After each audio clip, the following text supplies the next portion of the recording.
Hi friends, ನಾನು ನಿಮ್ಮ ಅಶ್ವಿನಿ. ಬನ್ನಿ ಫ್ರೆಂಡ್ಸ್, ಇವತ್ತು ಮೀನು ತೊಗೊಂಡಿದ್ದೆ, ಕಾಂಗಳ್ಸೆ ಅಂತ. ಇದನ್ನು ನಾವು ಅಂಕೋಲಾ ಸೈಡ್ ಕಾಂಗಳ್ಸೆ ಅಂತ ಹೇಳ್ತೀವಿ. ನಿಮ್ಮ ಸೈಡ್ ಈ ಮೀನಿಗೆ ಏನು ಹೇಳ್ತೀರಾ ಅಂತ ಹೇಳಿ ಕಮೆಂಟ್ ಮಾಡಿ. ಬನ್ನಿ, ಇದು ಫ್ರೆಶ್ ಆಗಿದೆ, ನೋಡಿ ಎಷ್ಟು ಚೆನ್ನಾಗಿದೆ ಅಂತ. ಇದರಿಂದ ಇವತ್ತು ನಾವು ರವೆ ಫ್ರೈ ಮಾಡೋಣ. ರವೆ ಫ್ರೈ ಹೇಗೆ ಮಾಡೋದು ಅಂತ ನೋಡ್ಕೊಂಡು ಬರೋಣ ಬನ್ನಿ. ಮೊದಲಿಗೆ ಒಂದು 15ರಿಂದ 20 ಬ್ಯಾಡಗೆ ಮೆಣಸು ತೊಗೊಂಡಿದ್ದೀನಿ. ಇದನ್ನು ಸ್ವಲ್ಪ ನೀರಲ್ಲಿ ನೆನೆಸಿಡೋಣ. ನೀವು ಒಂದು ಅರ್ಧ ಗಂಟೆ ಮುಂಚೆ ಇಟ್ಟರೆ ಒಳ್ಳೆಯದು.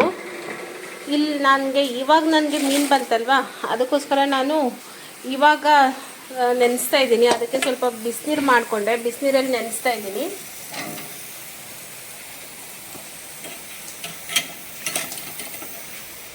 ನೋಡಿ, ಸ್ವಲ್ಪ ನೀರು ಹಾಕಿ ನೆನೆಸಿಡ್ತೀನಿ. ಸ್ವಲ್ಪ ನೀರು ಬೆಚ್ಚಗಲ್ಲ, ಉಗುರು ಬೆಚ್ಚಗಲ್ಲ, ಮತ್ತು ನೀರು ಕುದಿನೂ ಬರಲಿಲ್ಲ. ಕುದಿ ಬರೋಕ್ಕಿಂತ ಮುಂಚೆ ಆಫ್ ಮಾಡ್ಕೊಂಡಿದ್ದೆ. ಇದನ್ನು ಇವಾಗ ಒಂದು 10 ನಿಮಿಷ ನೆನೆಸಿಡೋಣ. ಇಲ್ಲಿ ನೋಡಿ ಫ್ರೆಂಡ್ಸ್, ಇವಾಗ ಈ ಮೀನಿಗೆ ಈ ಥರ ಕಟ್ಸಾಕೊಂಡಿದ್ದೀನಿ. ಈ ಥರ ನೋಡಿ, ಹೀಗೆ ಈ ಥರ ಕಟ್ಸಾಕೊಂಡ್ರೆ ಮಸಾಲೆ ಎಲ್ಲ ಒಳಗಡೆ ಎಲ್ಲ ಹೋಗುತ್ತೆ. ಹೀಗೆ ಮಾಡ್ಕೊಳ್ಬೇಕು. ಹೀಗೆ ಈ ಥರ ಕಟ್ಸ್ ಹಾಕ್ಕೊಂಡ್ರೆ ಮಸಾಲೆ ಎಲ್ಲ ತುಂಬ ಚೆನ್ನಾಗಿ ಒಳಗಡೆ ಎಲ್ಲ ಹೋಗುತ್ತೆ. ಬನ್ನಿ, ಇವಾಗ ಮಸಾಲೆನ ನೋಡ್ಕೊಳ್ಳೋಣ, ಅದಕ್ಕೆ ಏನು ಹಾಕೋದು ಅಂತ ಹೇಳಿ. ಬನ್ನಿ, ಇವಾಗ ನೆನೆಸಿಟ್ಕೊಂಡಿರುವಂಥ ಮೆಣಸನ್ನು ಹಾಕೋಣ ಮಿಕ್ಸಿ ಜಾರಲ್ಲಿ.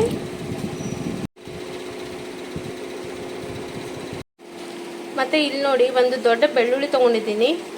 ಒಂದು ದೊಡ್ಡದಿದೆ ಅದು ಬೆಳ್ಳುಳ್ಳಿ ಮತ್ತು ಲಿಂಬೆ ಗಾತ್ರದಷ್ಟು ಹುಣಸೆ ಹಣ್ಣು ಮತ್ತು 1 ಇಂಚಿನಷ್ಟು ಶುಂಠಿ.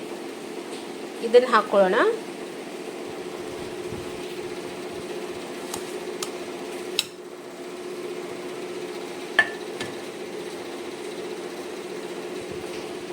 ಮತ್ತು ರುಚಿಗೆ ತಕ್ಕಷ್ಟು ಉಪ್ಪು ಹಾಕ್ಕೊಳ್ಳೋಣ.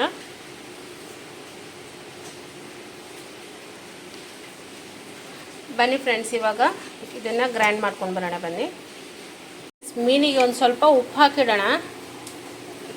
ಸ್ವಲ್ಪ ಹೊತ್ತು ಉಪ್ಪು ಹಾಕಿ ಚೆನ್ನಾಗಿ ಮಿಕ್ಸ್ ಮಾಡಿ ಮಸಾಲೆ ರೆಡಿ ಆಗುವವರೆಗೂ ಹಾಗೆ ಇಡೋಣ.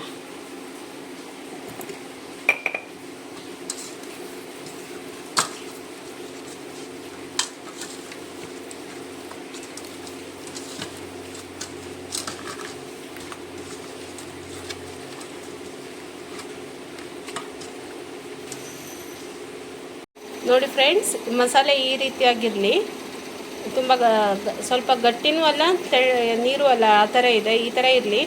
ಮತ್ತು ನಿಮಗೆ ಬೇಕಾದಷ್ಟು ಇವಾಗ ಮೀನಿಗೆ ಹಚ್ಕೊಳ್ಳುವಾಗ ನಿಮಗೆ ಎಷ್ಟು ತೆಳು ಬೇಕೋ ಅಷ್ಟನ್ನು ನೀರು ಹಾಕ್ಕೊಂಡು ನೀವು ಇದನ್ನು ಕಲಿಸ್ಕೊಳ್ಬೋದು. ಫ್ರೆಂಡ್ಸ್, ನಾನು ಆವಾಗ ಅರಿಶಿನ ಪುಡಿ ಹಾಕೋಕ್ಕೆ ನೆನಪಿರಲಿಲ್ಲ, ಇವಾಗ ಹಾಕಿದ್ದೀನಿ.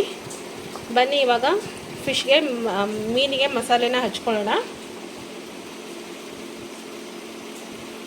ಇವಾಗ ನೋಡಿ, ನಾನು ಇಷ್ಟು ಮಸಾಲೆನ ತೊಗೊಂಡಿದ್ದೀನಿ. ಮತ್ತು ಮಿಕ್ಸರಲ್ಲಿ ಅದು ಮಸಾಲೆ ಅರ್ದಿದ್ದು ನೀರಿತ್ತಲ್ವ, ಅದೊಂದು ಸ್ವಲ್ಪ ಹಾಕ್ಕೊಳ್ತಾ ಇದ್ದೀನಿ.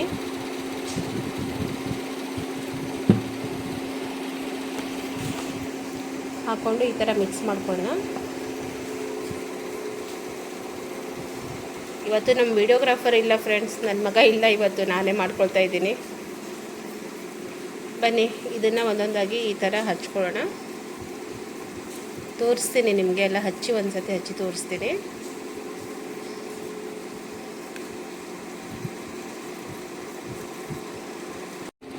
ನೋಡಿ ಫ್ರೆಂಡ್ಸ್, ಈ ಥರ ಫ್ರೈಗೆ ಮಸಾಲೆನ ಕೋಟ್ ಮಾಡಿ ಇಟ್ಟಿದ್ದೀನಿ. ಫಿಶ್ಗೆ ಈ ಥರ ನಾವು ಮೀನಿಗೆ ಮಸಾಲೆನ ಕೋಟ್ ಮಾಡಿ ಇಡು. ಇದು ಒಂದು 10ರಿಂದ 15 ನಿಮಿಷ ಹೀಗೆ ಬಿಡೋಣ, ಆಮೇಲೆ ಫ್ರೈ ಮಾಡೋಣ ಫ್ರೆಂಡ್ಸ್.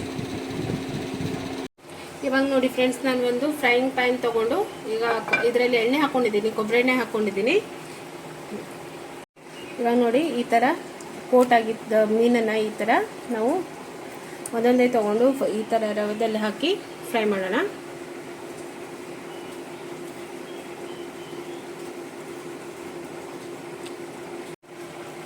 ಈ ಥರ ಹಾಕ್ಕೊಳ್ಳೋಣ.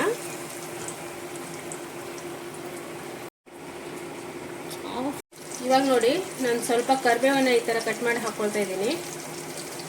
ಎಣ್ಣೆಲೆ ಹಾಕ್ಕೊಳ್ಬೇಕಿತ್ತು, ನಂಗೆ ಸ್ವಲ್ಪ ನೆನಪಾಗಲಿಲ್ಲ ಫ್ರೆಂಡ್ಸ್ ಆವಾಗ. ಇವಾಗ ನಾನು ಇದ್ರ ಮೇಲೆ ಹಾಕಿದ್ದೀನಿ. ಇವಾಗ ಇದಕ್ಕೆ ಮೇಲ್ಗಡೆಯಿಂದನೂ ಸ್ವಲ್ಪ ಎಣ್ಣೆ ಹಾಕೋಣ.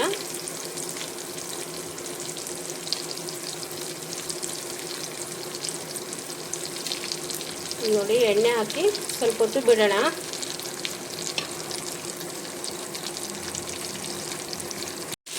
ಇವಾಗ ನೋಡಿ ಫ್ರೆಂಡ್ಸ್, ಇದು ಫ್ರೈ ಆಗ್ತಾ ಇದೆ. ಸ್ವಲ್ಪ ಚೆನ್ನಾಗಿ ಫ್ರೈ ಆಗಲಿ.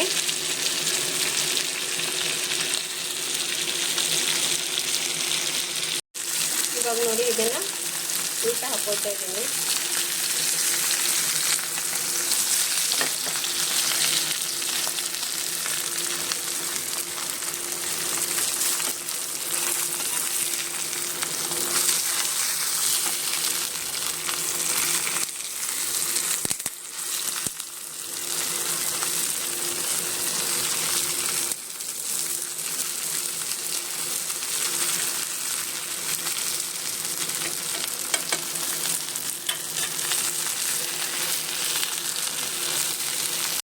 ನೋಡಿ ಫ್ರೆಂಡ್ಸ್, ಇವಾಗ ಫ್ರೈ ರೆಡಿ ಆಯಿತು. ಇದನ್ನು ತಗೊಳ್ಳೋಣ.